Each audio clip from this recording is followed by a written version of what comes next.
Hello बच्चों, आज की वीडियो में हम मिसलेनियस एक्सरसाइज ऑन चैप्टर 1 पढ़ेंगे बेटा। तो थोड़ा बात कर लेते हैं बेटा। जैसे कि 1 पॉइंट जो हमारा सिलेबस है उसमें बाइनरी ऑपरेशन नहीं है, ठीक है। मैं सिलेबस के रिगार्डिंग भी आपको एक वीडियो बनाऊंगा और कैसे घर पे बैठ के पढ़ना है हमें, मैं उसकी वीडियो भी बनाऊंगा। तो पहले हम देखते हैं, पहले हम इस वीडियो के अंदर इस क्वेश्चन की बात करते हैं, फिर आगे बढ़ते हैं, ठीक है बेटा। तो देखते हैं इस क्वेश्चन नंबर फर्स्ट में क्या कह रहा है। लेट एफ फंक्शन कहाँ जा रहा है बेटा, आर टू आर। आर आपको पता है ये पहला वाला क्या है, डोमेन है, और ये क्या है, कोडोमेन है। Be defined as f x equals to 10x plus 7। Find the g such that R to R. जो हमारा हमें फाइंड क्या करना है, जी फंक्शन फाइंड आउट करना है। एफ एक्स फंक्शन तो दे ही रखा है हमें क्या फाइंड आउट करना है, जी फंक्शन। जी फंक्शन क्या कह रहा है, such that gof equal to fog equal to I R. इसका मतलब यही है। आई आर का मतलब क्या है बेटा, यहाँ पे गॉफ निकालेंगे तो आई एक्स और फॉग निकालेंगे तो आई वाई, ठीक है। तो हमें क्या प्रूव करना है, जीओ एफ और f o g I R के इक्वल आना चाहिए। तो करते हैं बेटा। अब यहाँ से सबसे पहले सॉल्यूशन के अंदर क्या करेंगे, हमें एफ एक्स क्या गिवन है बताओ बेटा जरा। एफ एक्स जो दे रखा है वो दे रखा है 10x प्लस 7, दिख रहा है बेटा आपको। जो एफ एक्स है वो क्या दे रखा है, 10x प्लस 7। अब मुझे बताओ, और f कहां से कहां तक जा रहा है, r टू r जा रहा है। ये क्या है बेटा, डोमेन है, ये क्या है, कोडोमेन है, ठीक है बेटा।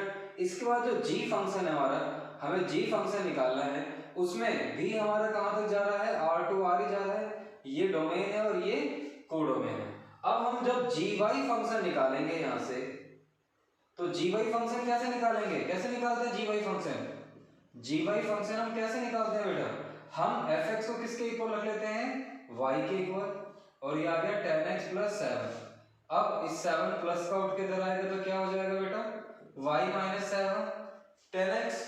अब यहां से x की वैल्यू क्या आएगी बेटा, y माइनस 7/10। अब ये x नहीं क्या है, gy है, और gy क्या आ चुका है बेटा, y माइनस 7/10। जो gy आ चुका है वो आ चुका है हमारा y माइनस 7/10। इसके बाद नेक्स्ट चीज, अब हमें क्या क्या निकालना है, पहले हम निकालते हैं गॉफ।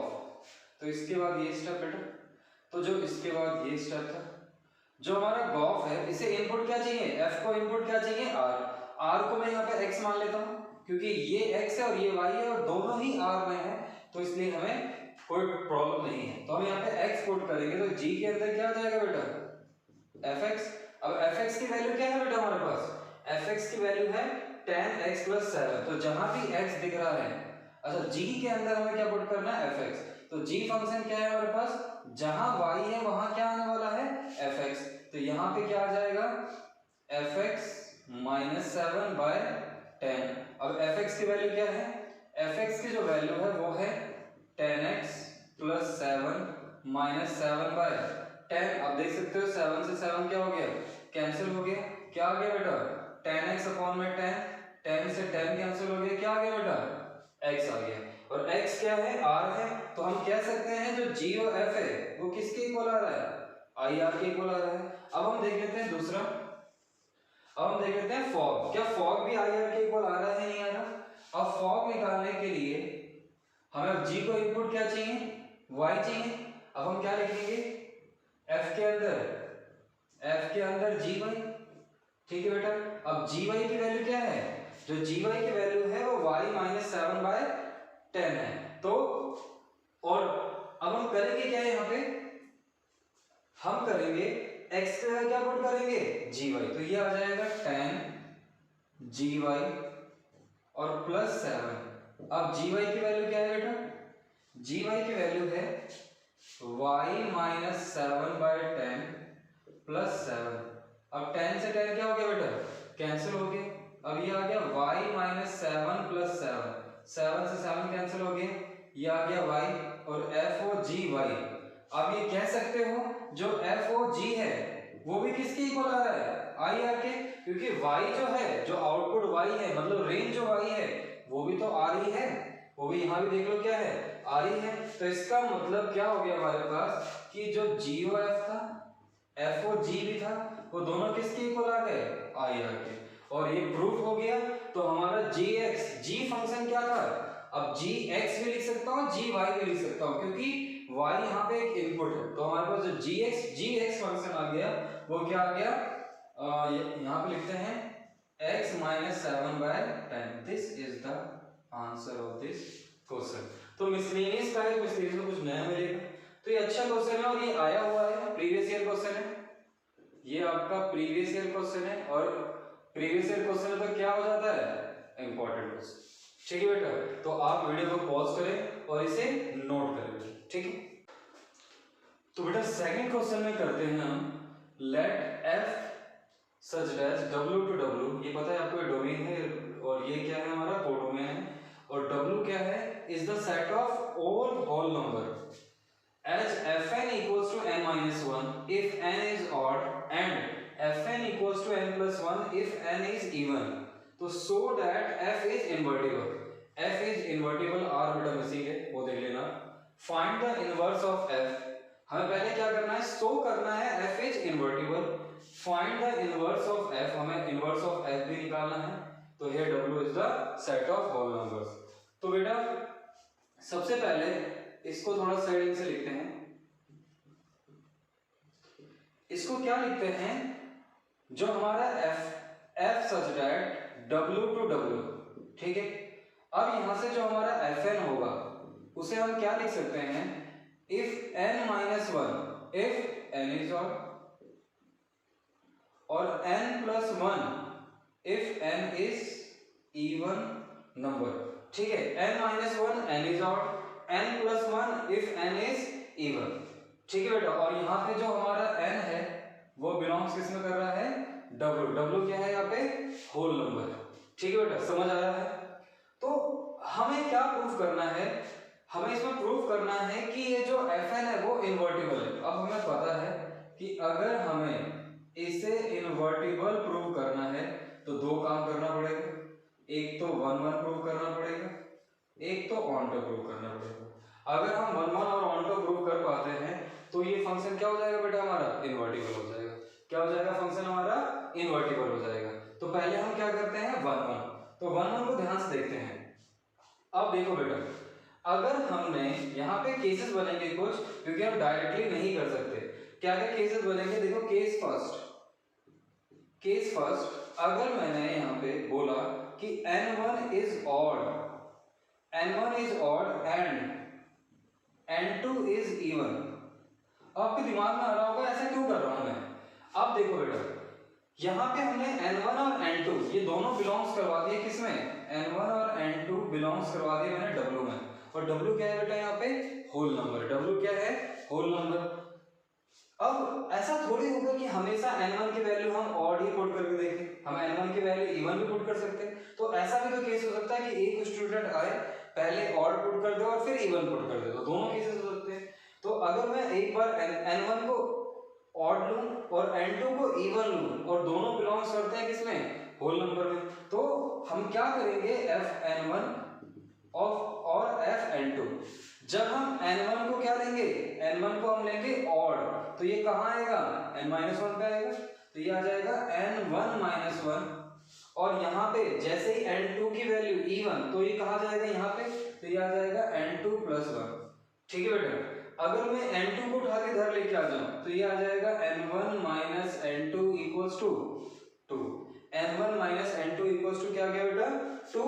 जब n1 - n2 = 2 आ गया, अच्छा अब हमें पता है कि n1 ऑड है और n2 क्या है, इवन है। अब कोई सा भी ऑड नंबर लो, जैसे मैंने ऑड नंबर ले लिया 3, n1 की वैल्यू ले ली मैंने 3 और n2 की वैल्यू ले ली मैंने 2, तो 3 - 2 1 आना चाहिए, यहाँ तो 2 आ रहा है। कोई सा ऑड नंबर लो, कोई सा भी ऑड नंबर, 5 और 6 होल इवन है 6। तो आपको पता है कि कभी भी n1 - n2 क्या नहीं आ सकता, 2 नहीं आ सकता। मतलब कभी भी n1 - n2 का सब्ट्रैक्शन क्या नहीं आ सकता, 2 नहीं आ सकता। मतलब इवन और ऑड या इवन का सब्ट्रैक्शन कभी भी क्या नहीं आ सकता, 2 नहीं आ सकता। तो ये केस तो मानने नहीं, मतलब ये केस तो पॉसिबल ही नहीं है। तो इस केस से हमारे पास n1 n2 इक्वल नहीं आया तो हमें कोई फर्क नहीं पड़ता, तो ये केस तो वैलिड नहीं है। तो यहाँ लिखोगे this case is not valid या इट इज नॉट पॉसिबल। ठीक है, तो लिख देते हैं यहाँ पे इट इज नॉट पॉसिबल। तो बेटा क्या समझ आया आपको यहाँ तक? इसके बाद नेक्स्ट चीज, अब केस सेकंड बनाते हैं यहाँ पे। केस सेकंड क्या है? केस सेकंड हम ये बनाते हैं कि तो यहाँ पे हम ये भी लिख सकते हैं it is not possible for n1 is odd और n2 इज इवन। क्या मैं n1 इवन ले लूं और n2 को ऑड ले लूं तब भी क्या पॉसिबल हो पाएगा? नहीं हो पाएगा। तो चलो लिख ही लेते हैं यहाँ पे n1 इज इवन एंड आप सिमिलरली करके भी छोड़ सकते हो, कोई प्रॉब्लम नहीं है, n2 इज ऑड। तो हम करेंगे क्या यहाँ पे? इस केस में हमारे पास और n1 और n2 बिलोंग्स किस में करेंगे बेटा? w। w क्या है बेटा यहाँ पे? होल नंबर है। तो हम क्या करेंगे fn1 fn2। अब की बार n1 इवन है, इवन है तो कहाँ जाएगा? यहाँ पे जाएगा n1 plus 1 n2 minus 1। n2 minus 1 क्यों है? क्योंकि n2 क्या है? Odd number. अब दोबारा देखें यहाँ पे अगर हम, तो मैं इसे ऐसे लिख रहा हूँ, n1 को उठा के इधर लेके जा रहा हूँ, n2 माइनस n1 और ये इक्वल आ गया 2, या अब ऐसे लिख सकते थे n1 minus n2 equals to -2। तो अब आप दोबारा देखोगे कि कभी भी इवन और ऑड का सब्ट्रैक्शन ना तो 2 हो सकता है ना ही क्या हो सकता है? -2। तो इट इज नॉट पॉसिबल। तो इट इज नॉट पॉसिबल। ठीक है, तो याद आपको समझ आ गया कि हम एक बार में ना तो हम 1 प्रूव करना है तो ऑड और इवन हम नहीं ले सकते, हमें या तो ऑड ही लेना पड़ेगा या तो इवन ही। अब उन केसेस को चेक करके देखते हैं, क्या हम ऑड लेंगे ऑड लेंगे तभी पॉसिबल है या इवन लेंगे तभी पॉसिबल। तो बेटा मैं इसको रफ करता हूँ, फिर आगे देखते हैं। तो केस नंबर 3 देखेंगे अब और केस नंबर 4 देखेंगे। तो केस नंबर 3 और केस नंबर 4 देखते हैं क्या वो 1 प्रूव कर रहे हैं नहीं कर रहे। तो यहाँ पे देखते हैं केस 3। अब यहाँ क्या कह रहे हैं? n1 and n2, n1 and n2 are odd numbers और क्या लिखोगे बेटा? Odd numbers. And n1 comma n2 belongs किस में करने चाहिए बेटा? w में। ठीक है, तो अब क्या करेंगे? fn1 और fn2। ठीक है, fn1 और fn2 तो कहाँ जाएगा? दोनों ऑड है तो किस में जाएगा? n1 minus n1, n1 minus 1 और n2 माइनस 1। माइनस 1 से माइनस 1 क्या हो गया बेटा? Cancel out. तो n1 इक्वल टू क्या आ गया? n2। तो यस इट इज 1। तो यस इट इज 1। ठीक है, n1 और n2 का एक ही इमेज बनेगा, मतलब कोई भी एलिमेंट लेंगे जो ऑड होंगे उनका एक ही सिंगल इमेज बनेगा किसमें? इसके कोडोमेन में। अब थर्ड केस 4 देते हैं बेटा। यहाँ पे केस 4 क्या कहना चाहता है हमसे? केस 4 कहेगा कि अगर हम n1 and n2 are even numbers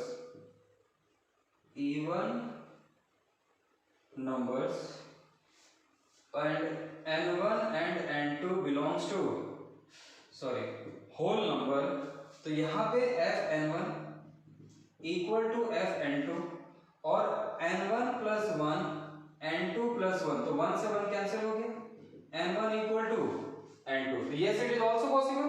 तो यस इट इज 1 1। तो यस इट इज 1 1। ठीक है बेटा, तो आप हम देख पा रहे हैं फॉर केस थर्ड और केस फोर्थ के लिए ये जो फंक्शन है हमारा वो क्या है? 1 1 है। तो हम 1 1 प्रूव कर पाए हैं। अब हमें क्या प्रूव करना है बेटा? ऑनटो प्रूव करना है। तो आप वीडियो को पॉज करें, इसे नोट डाउन करें। ठीक है बेटा, तो मैं अब इस चीज को रफ कर रहा हूँ क्योंकि ऑनटो समझते हैं पहले साइड ढंग से कि ऑनटो क्या कहना चाहता है, क्योंकि बच्चे मैक्सिमम ऑनटो में ही फंसते हैं। तो ऑनटो पे आप लोगों को फंसना नहीं है। तो देखते हैं हम आगे।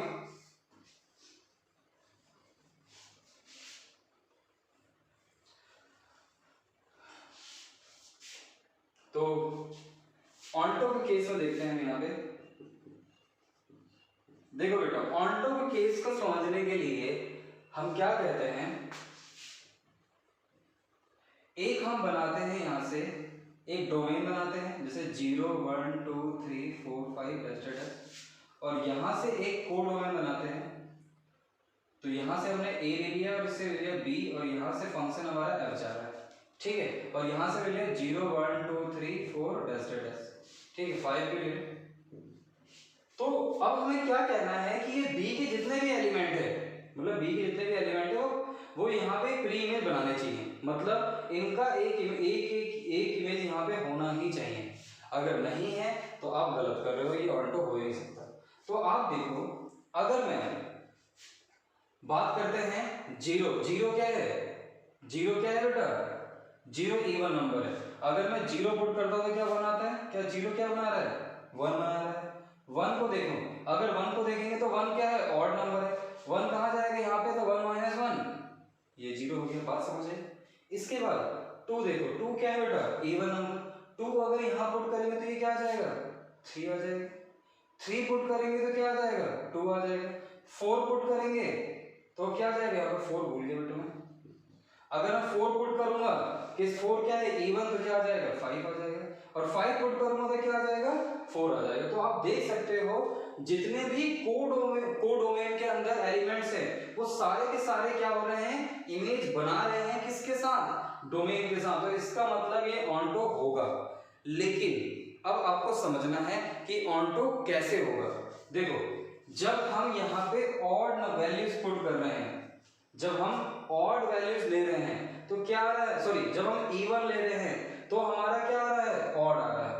यही तो आ रहा है। तो देखो, आपने जीरो लिया था, जब आपने इवन नंबर लिया था जीरो, तो आपने जब यहाँ पुट किया तो क्या आया, ऑड नंबर आया, आया ना। जब आपने इवन टू लिया तो ऑड नंबर आया, ऑड क्या आया, नंबर यहाँ पे देखो, जब जीरो लिया तो वन आया, टू लिया तो थ्री आया। मतलब जब हम ऑड नंबर ले रहे हैं, इवन नंबर ले रहे हैं तो ऑड आ रहा है। अब ऑड नंबर लेके देखो, वन लिया तो क्या आ रहा है, वन लिया तो क्या आ रहा है, इवन। थ्री लिया तो क्या आ रहा है, टू आ रहा है। फाइव लिया तो क्या आ रहा है, फोर आ रहा है। मतलब जब हम इवन ले रहे हैं तो ऑड वैल्यूज आ रही हैं, और जब हम ऑड वैल्यूज ले रहे हैं तो इवन वैल्यूज आ रही है। तो इसका साफ साफ एक ही मतलब बनता है, लिखते हैं यहाँ पे, इसको आसान तरीके से करते हैं। यहाँ पे सॉल्यूशन देखते हैं इसका, क्या आएगा बेटा, इफ n is even, समझ आ रहा है, यहाँ पे ये n है। if n is even then अगर n इवन आ रहा है तो हमारे पास क्या केस हो रहा है बेटा, तो हमारे पास डोमेन कौन सा आ रहा है, n-1 आ रहा है। समझ आया, अगर हमारा n इवन है तो then n-1 belongs to w। समझ आ रहा है, तो then n-1 belongs to w, क्योंकि जब हमने n की वैल्यू जीरो पुट की, n इवन है, जब हमने जीरो पुट किया तो क्या आ रहा है, एक मिनट, जब n इवन है तो यहाँ पे क्या आ रहा है, n+1 बिलोंग कर रहा है।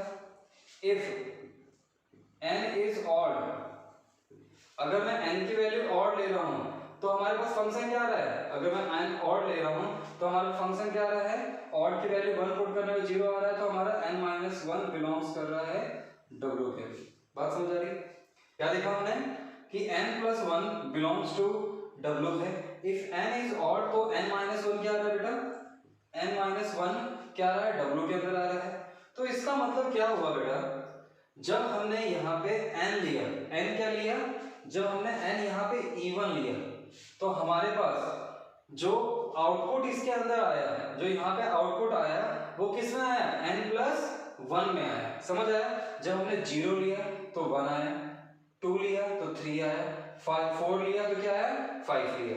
इसका मतलब क्या है, इसका मतलब क्या है बेटा, हम ये कह पा रहे हैं कि हम ऑन्टो प्रूफ कर पा रहे हैं। और जब भी हम ऑन्टो प्रूफ कर पाते हैं तो एक तरह से ये दोनों हैं क्या, तो ये दोनों भी क्या है, एक तरह से इनवर्स ही तो हैं। ये दोनों के दोनों क्या हैं, gn फंक्शन है। तो हम कह सकते हैं कि जो gn फंक्शन है वो क्या है हमारे पास, इफ n इज इवन, तो gn फंक्शन क्या आ गया हमारे पास, n+1।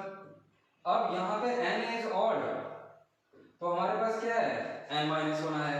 इसका मतलब ये क्या है हमारे पास, ये आ गया हमारा gn फंक्शन। अब हम जब हम प्रूफ कर पा रहे हैं ऑन्टो प्रूफ होते ही ये फंक्शन क्या बन जाता है, इन्वर्टिबल फंक्शन बन जाता है। और जब इन्वर्टिबल फंक्शन बन जाता है तो हमारा gn क्या आ रहा है, n+1 if n is even और n-1 इफ n इज और तो इससे हम कह सकते हैं कि f inverse n equal to n plus 1 if n is even और n minus 1 n is odd, यही कह सकते हैं, या इसको ऊपर नीचे लिख लो। आप एक चीज देखो जरा, जो f इनवर्स n है और f n है वो दोनों क्या आ रहे हैं, इक्वली तो आ रहे हैं, और यहाँ पे n बिलोंग्स किसमें कर रहा है, w के अंदर कर रहा है। तो इसका मतलब यही है कि अगर n बिलोंग्स टू कर रहा है w के अंदर, तो इसका मतलब साफ साफ एक यही बनता है कि ये वाला फंक्शन और fn जब दोनों इक्वल आ गए हैं तो हम यहाँ कहेंगे कि f इज इटसेल्फ इनवर्टिबल। ठीक है बेटा, तो ये बहुत अच्छा क्वेश्चन था, एग्जाम में अगर आता तो बच्चे मैक्सिमम स्टूडेंट इसको छोड़ देते हैं क्वेश्चन को। तो बेटा आपको समझ आया होगा इस क्वेश्चन को, आप एक बार इसे नोट डाउन करें, एक बार देखें, एक बार प्रैक्टिस करें, तभी आपको इस आइडिया से समझ आएगा। अगर कोई भी डाउट होता है तो आप कमेंट में मुझे कर सकते हैं। तो इसके बाद हम देखते हैं क्वेश्चन नंबर 3। तो बेटा अब देखते हैं क्वेश्चन नंबर 3 के अंदर f such that r to r is defined by fx equal to x square minus 3x plus 2 और fx निकालना है, मतलब फॉफ निकालना है। ठीक है बेटा, बहुत इजी क्वेश्चन है, तो आप इसे खुद भी कर सकते हैं। तो अब तुरंत देखें कैसे करना है इसके अंदर। तो f के अंदर क्या है बेटा, हमारे पास fx है, तो जहां भी x है वहां पे क्या आने वाला है, fx का होल स्क्वायर माइनस 3fx और प्लस 2। तो जहां भी fx है वहां पे क्या वैल्यू पुट कर देंगे, ये पुट कर देंगे, तो x square minus 3x plus 2 का whole square minus 3x square minus 3x plus 2 और प्लस 2। इसे सॉल्व करना है तो a plus b plus c का होल स्क्वायर खुलेगा, तो a square plus b square, तो ये 9x स्क्वायर हो जाएगा, और प्लस इसका स्क्वायर करेंगे तो क्या आएगा 4, फिर प्लस 2ab, जब 2ab करोगे तो 6, तो माइनस 6x क्यूब आ जाएगा, फिर प्लस 2abc, तो इसको करेंगे तो माइनस 12x आ जाएगा, और फिर प्लस इन दोनों को मल्टीप्लाई करोगे तो 4x square minus 3x square plus 9x minus 6 plus 2। जब इसे सॉल्व करोगे तो x की पावर 4, यहाँ पे माइनस 6x क्यूब आ रहा है,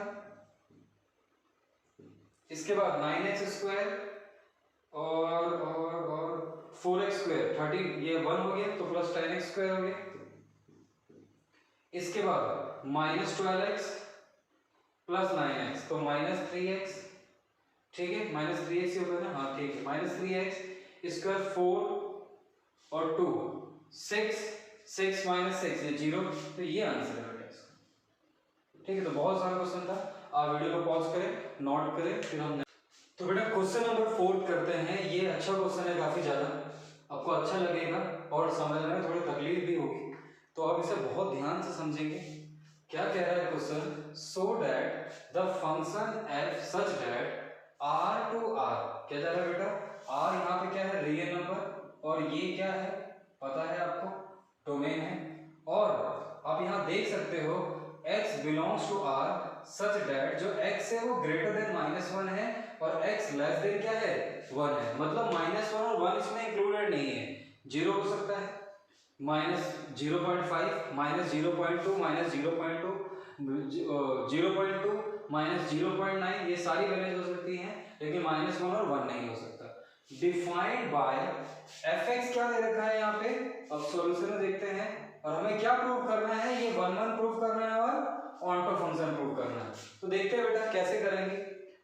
जब हमारे पास फंक्शन आ जाता है क्या, मॉडुलस, तो आपको पता है जब मॉडुलस फंक्शन है तो मॉडुलस फंक्शन या तो आप मॉडुलस फंक्शन का केस क्या होता है, या तो ये इसमें हम नेगेटिव पुट करें तब भी पॉजिटिव देगा, और पॉजिटिव वैल्यू पुट करें तब भी पॉजिटिव ही देगा। तो इसका मतलब इसको हमें दो केसेस में बदलना होगा। कैसे बदलना होगा, when x is less than equal than 0 और x इज ग्रेटर देन 0। जब x की value less than equal to 0 होगी, या आप यहां लगा दें equal to greater than equal than 0, जब x की वैल्यू लेस देन 0 होगी तो क्या होगा, x की वैल्यू 0 से छोटी, तो ये mod x कैसे खुलेगा, नेगेटिव। अब आपको दिमाग में ये आ रहा होगा कि सर आपने 0 ही क्यों लिया, क्योंकि यहाँ पे सिर्फ है मॉड एक्स। आपको याद रखना है जब भी मॉड एक्स दे रखा हो तो आपको चेक करना है वो किस पे जीरो होता है। अब बताओ मैं इस x की वैल्यू क्या पुट करूं जिससे ये जीरो हो जाए, तो आप बोलोगे सर यहाँ जीरो पुट कर दो। क्या बोलोगे आप लोग? जीरो पुट कर दो सर। तो ठीक है, तो हमें पता चल गया कि x की वैल्यू जीरो पे क्या हो रहा है, जीरो। तो हमने एक बार x लेस देन जीरो पे और x ग्रेटर देन जीरो पे, greater than equal than zero पे हमने क्या मान लिया, मॉड x को हम अब नेगेटिव और पॉजिटिव मानेंगे। तो यहाँ पे x अपॉन में 1 माइनस एक्स, ठीक है। मॉड क्या होगा, यहाँ पे नेगेटिव लेना पड़ेगा जब x की वैल्यू क्या होगी, नेगेटिव लेस देन जीरो होगी, और जब x की value greater than equal than zero होगी तो x अपॉन में 1 प्लस एक्स, ठीक है। ये दो केस बन गए यहाँ पे। और यहाँ पे जो x बिलोंग्स कर रहा है वो किस में कर रहा है, यहाँ पे जो x बिलोंग्स कर रहा है वो रियल नंबर के अंदर कर रहा है, ठीक है बेटा। अब हमें 1 1 चेक करना है, तो 1 1 जब चेक करेंगे तो देखो कौन कौन से केसेस बनेंगे।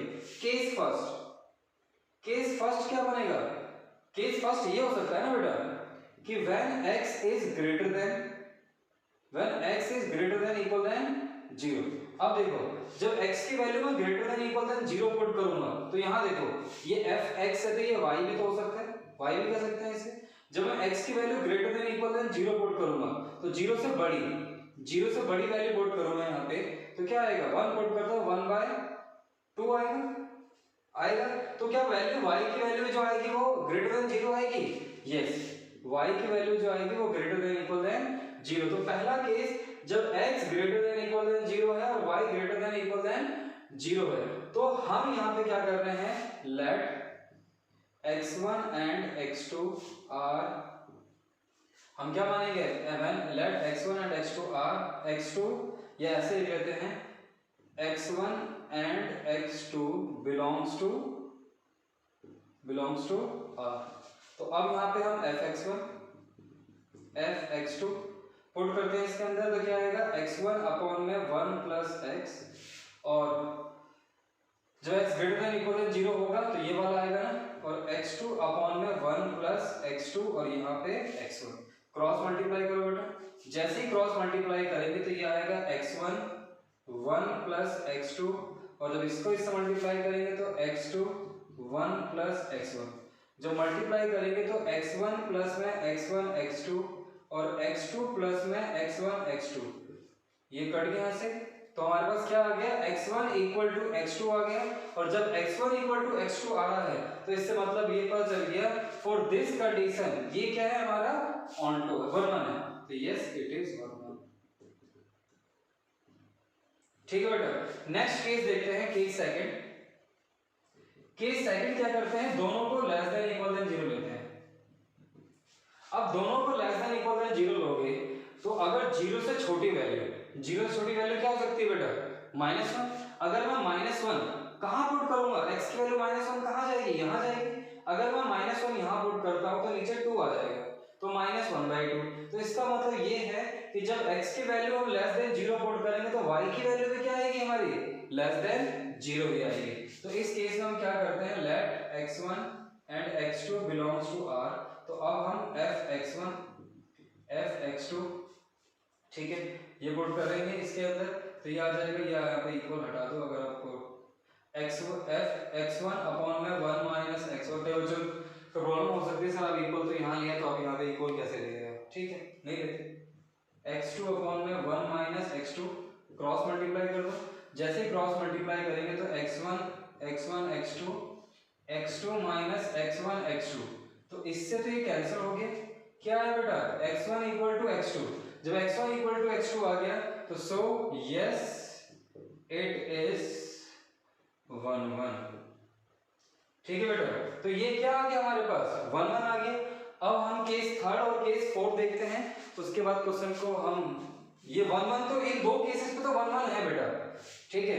नेक्स्ट केस देखते हैं, केस नंबर थर्ड। अब केस नंबर थर्ड क्या होगा,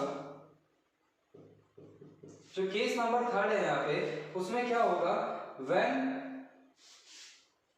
केस नंबर थर्ड क्या बना होगा बेटा, ऐसा पॉसिबल है जब x ग्रेटर देन जीरो हो और y लेस देन जीरो आ जाए, कोई सी वैल्यू पर देख लो, जब x ग्रेटर देन जीरो है तो y लेस देन जीरो तो आ ही नहीं सकता। तो ये तो ऐसे ही कैंसिल हो रहा है। और वैन जब x लेस देन 0 है, y ग्रेटर देन 0 है, तो ये भी पॉसिबल नहीं है। तो दो ही केस पे बन रहा था, तो हमने दो केस पे बना के देखा कि ये 1 1 था, और किस किस केस पे when x greater than equal than 0 तो y भी ग्रेटर देन इक्वल देन 0 आ रहा था, when x is less than equal than 0 तो y भी लेस देन 0 आ रहा था। ठीक है, तो ये दो केस तो होंगे नहीं, पॉसिबल ही नहीं। तो बेटा अब देखते हैं क्या चीज देखेंगे इसके अंदर हम। अब देखते हैं ऑनटो का केस। तो बेटा ये इंटरेस्टिंग होगा, ऑनटो का केस। तो ऑनटो का केस क्या है बेटा हमारे पास? ऑनटो का केस क्या होता है, जितने भी, जैसे हम बना लेते हैं यहाँ पे, ये आर सेट है, आर सेट के अंदर आपको पता है 0 प्लस माइनस 1 प्लस माइनस, मतलब कुछ भी पुट कर सकते हो आप, 1 प्लस माइनस 2 प्लस माइनस 2.5, मतलब एलजेब्रिक कुछ भी वैल्यू पुट कर सकते हो। लेकिन जो यहाँ पे ये हमारे पास डोमेन है आर है, और यहाँ से एफ, और ये जो वैल्यू आ रही है वो -1 से 1 के बीच में, मतलब -0.9 -0.5 -0.2 0 0.2 0.4 0.9 समथिंग ऐसी कुछ वैल्यूज हैं। अब देखो बेटा, मैं यहाँ पे कोई सी वैल्यू लूंगा, कोई सी भी, तो यहाँ पे केसेस क्या क्या है, व्हेन x लेस देन 0, जब x लेस देन 0 होगा तो हमारे पास क्या आउटपुट आ रहा होगा। तो हम यहाँ पे दो केस लेते हैं, व्हेन ये वाला केस लेते हैं, व्हेन x लेस देन 0, तो हम क्या करेंगे यहाँ पे, x लेस देन 0 पे जो हमारा fx है वो क्या है बेटा, x माइनस 1/x, तो x अपॉन में 1 माइनस x, तो fx की वैल्यू हम क्या ले सकते हैं, व्हेन x लेस देन 0 है, तो x लेस देन 0 पे fx की वैल्यू भी क्या होगी, लेस देन ही होगी। हमने ये बात पढ़ी थी ना अभी, व्हेन x लेस देन 0 तो y भी क्या आने वाला है, लेस देन 0 ही आएगा। तो मैं fx की वैल्यू, इसे y ले लेते हैं, fx की वैल्यू लेता हूं मैं -0.5, और -0.5 की वैल्यू होती है -1/2, और x अपॉन में 1 माइनस x, क्रॉस मल्टीप्लाई करो बेटा, तो -x -1 प्लस x और प्लस 2x, इसको उठा के इधर लेके जाए तो -1 और ये x, तो x की वैल्यू क्या आ रही है, -1, जो 1 से क्या है, 0 से छोटी, तो ये कंडीशन ट्रू हो रही है।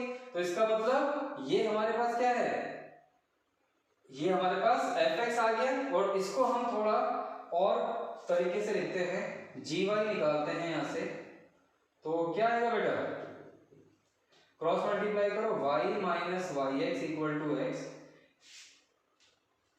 कुछ गलत तो नहीं, इसको उठा इधर लेके आते हैं, तो y equal to x plus में yx, हाँ ठीक है, तो x 1 प्लस y, और ये आ गया बेटा y, तो x की वैल्यू आ जाती है y अपॉन में y प्लस 1, तो x की वैल्यू क्या आ गई बेटा, y अपॉन में y प्लस 1 आ गई।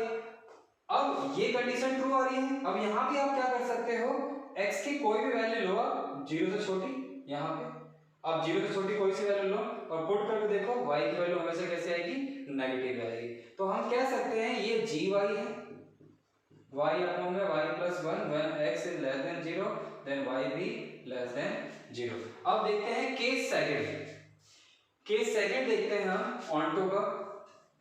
तो एक ये चीज याद रखेंगे बेटा, gy y अपॉन में y प्लस 1 आया हुआ है यहाँ पे। एक और देखते हैं, when x is greater than 0 तो y भी क्या आएगा, ग्रेटर देन 0। तो यहाँ पे हम क्या करते हैं, fx को x अपॉन में x plus 1, y equal to x upon में x प्लस 1, एक वैल्यू लेके देख लेते हैं यहाँ पे, इसको पहले यहाँ से x स्क्वायर निकाल लेते हैं, तो yx plus y equal to x, इस yx को उठा कर लेके जाओ, तो y equal to x minus xy, x 1 minus y, ये y आ गया, तो x की वैल्यू y अपॉन में 1 माइनस y आ गया। ठीक है, अब चेक कर लेते हैं x की value greater than 0, greater than 0 की वैल्यू क्या आएगी बेटा, यहाँ से हम ले लेते हैं 0.5 0.4, अब 0.4 जो होता है वो 4/10 x अपॉन में x प्लस 1, क्रॉस मल्टीप्लाई कर दो 4x प्लस 4 और 10x, तो यहाँ से इधर उठा के लेके जाएंगे तो 10x माइनस 4x, तो ये आ गया 6x, ये आ गया 4, तो x की वैल्यू आ जाएगी 2/3, और 2/3 का मतलब होता है 0.67। ठीक है, और 0.67 x की वैल्यू क्या आ रही है, ग्रेटर देन 0 आ रही है, और x की वैल्यू ग्रेटर देन 0 आ रही है, तो ये भी ट्रू है। तो gy की जो वैल्यू आ गई वो क्या आ गई, y 1 माइनस 1, और ये ग्रेटर देन इक्वल देन 0 वाला केस था।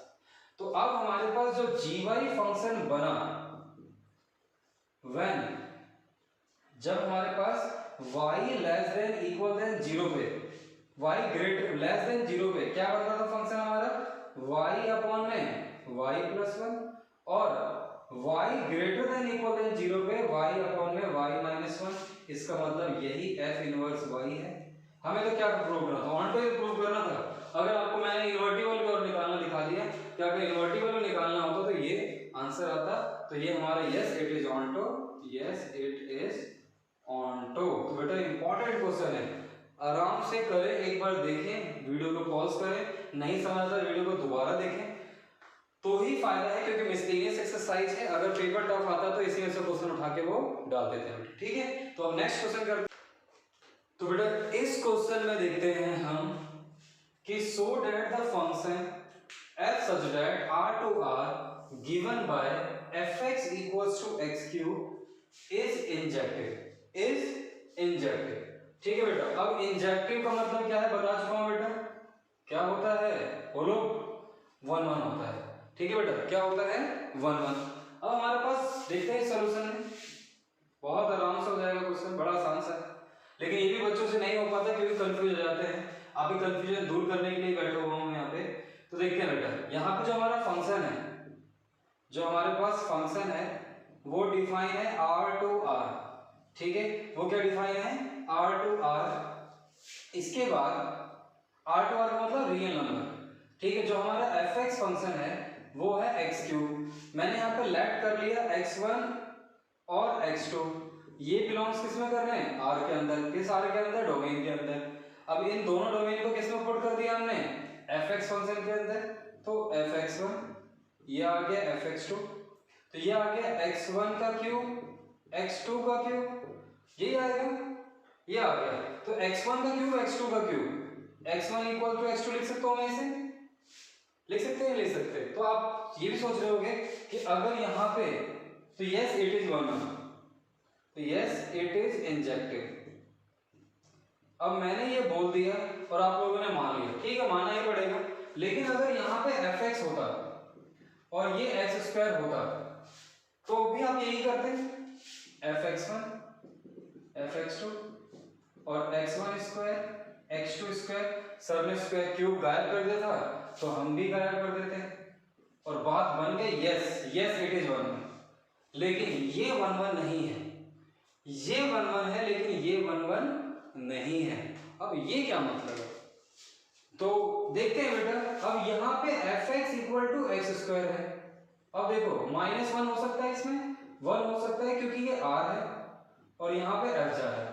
अब मैं इसमें -1 पुट करूं तब भी 1 आ रहा है, 1 पुट करूं तब भी 1 आ रहा है, -2 और 2 4 और 4, तो इसका मतलब 1 1 कहां से हुआ ही नहीं है 1 1।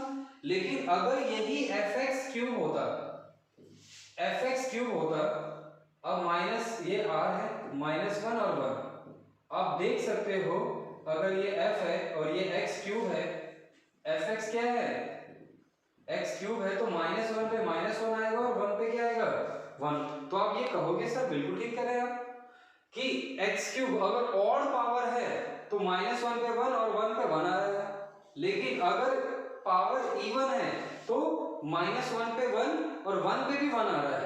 एक चीज और है यहाँ पे, अब h स्क्वायर fx फंक्शन, अब एक मिनट सोचेंगे बेटा, fx अगर x स्क्वायर है तो किस डोमेन पे ये 1 1 होगा, किस डोमेन पे ये 1 1 होगा। तो आप ये बोल रहे होगे कि सर अगर हमारे पास f डिफाइन है n to n, ये n to r कुछ भी हो, यहाँ पे कुछ भी हो कोई फर्क नहीं पड़ता, डोमेन n होना चाहिए। या आप ये भी तो बोल सकते हो सर डोमेन नहीं है, अगर सॉरी डोमेन n नहीं है, नेचुरल नंबर नहीं है, तो होल नंबर हो सकता है, यहाँ कुछ हो, होल नंबर भी नहीं हो तो आप बोल सकते हो सर r पॉजिटिव हो सकता है, रियल नंबर पॉजिटिव। या आप ये बोल सकते हो सर इंटीजर पॉजिटिव हो सकता है, या आप ये बोल सकते हो कि रैशनल पॉजिटिव हो सकता है, इरेशनल पॉजिटिव हो सकता है। तो इसका मतलब अब ये क्या कह रहा हूं मैं, अब देखो बेटा, अगर मैं यहाँ पे होता 1 और 2, तो 1 पे 1 आता, 2 पे क्या आता 4। तो आपको क्या मिला यहाँ से, एक कॉन्सेप्ट बन गया कि अगर x1 और x2 की पावर अगर ऑड हुई तो ये हमेशा क्या होगा, 1 1 होगा। अगर x1 और x2 की पावर अगर इवन हुई तो ये 1 1 नहीं होगा। किस केस पे 1 होगा, किस केस में 1 होगा, व्हेन डोमेन आर पॉजिटिव, ये सारे केस लिख देना बेटा, ये सारे केस, ठीक है। व्हेन डोमेन, तो क्या होगा हमारा 1 1 होगा। तो आप इस चीज को लिख लें तो आपके लिए ऐसे क्वेश्चन बहुत आसान हो जाएंगे बेटा। समझ आया होगा आपको क्यों किया हमने ऐसा, तो आपको ये समझ आया होगा। तो इसको पॉज करें, वीडियो को नोट डाउन करें और प्रैक्टिस करें। क्वेश्चन नंबर 6 में देखते हैं बेटा, give an example of two functions. हमें क्या करना है, कह रहा है ये कि हमें दो एग्जांपल देने हैं। हमें एक एग्जांपल देना है टू फंक्शंस का, जिसमें यहां लिखते हैं, इसमें f such that n to z, n आपको पता चल चुका होगा क्या है बेटा, नेचुरल नंबर, z क्या है यहाँ पे, इंटीजर नंबर, एंड जो यहाँ पे g है वो z to z, ये दोनों ही इंटीजर है। सच दैट जो गॉफ हो वो इंजेक्टिव बन जाए, but g is not injective, g हमारा इंजेक्टिव नहीं होना चाहिए। इंजेक्टिव का मतलब 1 1, और यहाँ भी क्या है बेटा 1 1। तो देखते हैं इस क्वेश्चन को कि क्या कहना चाहता है। इसको डायग्राम्स बनाते हैं, डायग्राम समझते हैं पहले। ये हमारे पास यहाँ से यहाँ तक है, ये नेचुरल नंबर है, ये z है, और ये फंक्शन कौन सा f।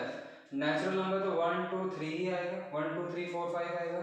और जब हमारे पास z होगा वो +-1 +-2, और ये 0 भी सकता है, +-3 डैश डैश आएगा। इसके बाद हमारे पास जो g फंक्शन है वो z to z डिफाइन है, तो ये भी 0 +-1 +-2 +-3। अब देखो बेटा इसने क्या बोला, यहाँ पे ऐसा करते हैं, z को हम ऐसे नहीं बनाते, हम क्या कर लेते हैं इसमें -2 -3 -1 0 1 2 3, और यहाँ भी -2 -1 0 1 2 3 ऐसे बना लेते हैं। तो उसमें कंफ्यूज हो जाओगे आप। इसने बोला है हमें दो फंक्शन के एग्जांपल लेने हैं, एक f और एक g, दोनों हमें खुद सोचने हैं। हमें ये सोचना है कि जो हमारा गॉफ हो, g से लेकर f तक हो, गॉफ फंक्शन हो, वो इंजेक्टिव हो, मतलब यहां से यहां तक वो एक इमेज बना रहा हो, ठीक है, एक सिंगल एलिमेंट से एक सिंगल एलिमेंट का इमेज बना रहा हो। लेकिन g जो होना चाहिए वो इंजेक्टिव नहीं होना चाहिए, जो g फंक्शन है वो क्या नहीं होना चाहिए, इंजेक्टिव नहीं होना चाहिए। तो देखो बेटा अगर मैं यहाँ पे क्या करता हूँ, g फंक्शन हमारा क्या नहीं होना चाहिए, इंजेक्टिव, मतलब ये। अब ऐसा हमें करना पड़ेगा, इंजेक्टिव ना होने के लिए हमें एक ऐसा लेना पड़ेगा कि -2 पे भी वही वैल्यू आ जाए और 2 पे भी वही वैल्यू आ जाए, तभी तो नहीं होगा इंजेक्टिव, तो मैनी टू 1 हो जाएगा।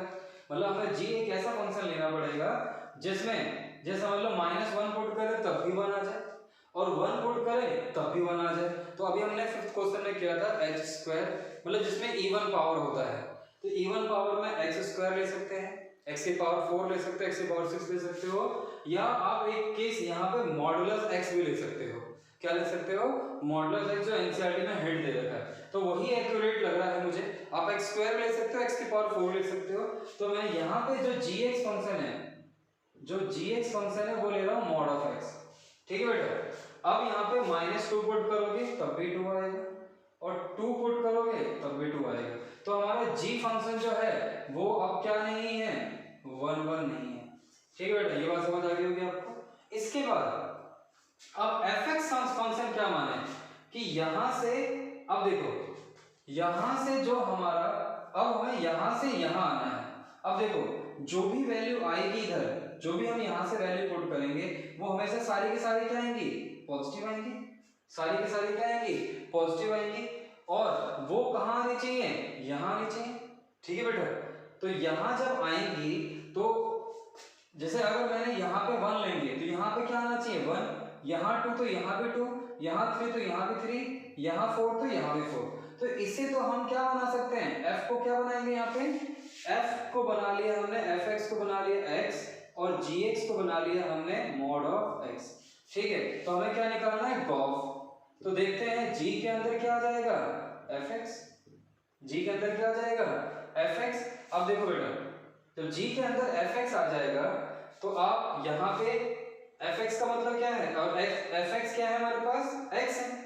अब मैं यहाँ पे कोई सी वैल्यू लूँ, कोई सी भी, जैसे कि अगर मैं x की वैल्यू 1 लूँ, x की वैल्यू 1 लूँ, तो आएगा क्या हमारे पास, यहाँ से 1 ही आएगा। और 1 जब मॉड के अंदर पुट करेंगे तब भी क्या आएगा, 1 ही आएगा। तो g के अंदर जब मैं f1 पुट कर रहा हूँ तो मॉड के अंदर भी क्या आ रहा है, 1, तो आंसर क्या आ रहा है, 1। तो आप देख सकते हो 1 पुट करने पे 1 आ रहा है, 2 पुट करने पे 2 आ रहा है, 3 पुट करने पे 3, 4 पुट करने पर 4 आ रहा है। तो इसका साफ साफ मतलब है यस। तो हमारे पास दो एग्जांपल क्या है, एक तो x हो गया और एक mod x हो गया, यही आंसर है। ठीक है बेटा, ये क्वेश्चन है।